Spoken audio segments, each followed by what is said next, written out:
Assalomu alaykum qadrli yurtdoshlar. Urganch tumani Axun Boboyevda Shayx tarafdan kelaverishda Batman bozoridan o'tib, Batman Stroy do'konlaridan o'tib, o'ngga geriladi. Geriga yerda maktab bog'chani yanında 2 qavatli toza qurilgan domimizda ikkinchi qavatında 48 kvadratlik 2 xona kvartiramiz sotuvga qo'yildi. Bu yon taraflarini ko'rishingiz mumkin. Katta otiz, toza havo. Esa ishon qismi bilan davrashaveramiz. Yurtdoshlar, ikkinchi qavatga keldik.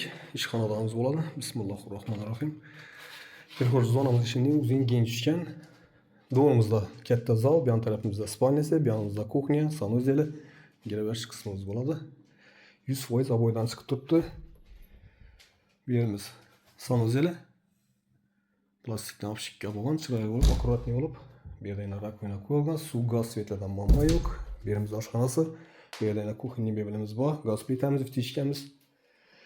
Gaz sotchikini shera o'rnatilgan, kotyolna ega, oyoq temiz 100% laminat.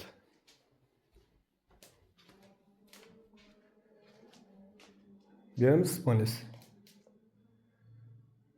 Patologlarımız ham natijnoy, akkuratniy bo'lib turibdi.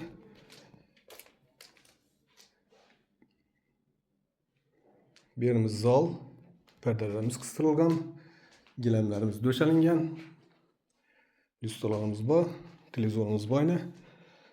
Dokumenti yine 100% tayyor, doğru adlarınızı öteden okuda kalasa. Narxına geladigan bo'lsak 255 milyon so'm. Mulk egasini nomerini qo'yamiz, bemalol aloqaga chiqib gaplashaverasizlar. Sog' omon bo'linglar, ishlaringiz davom etsin.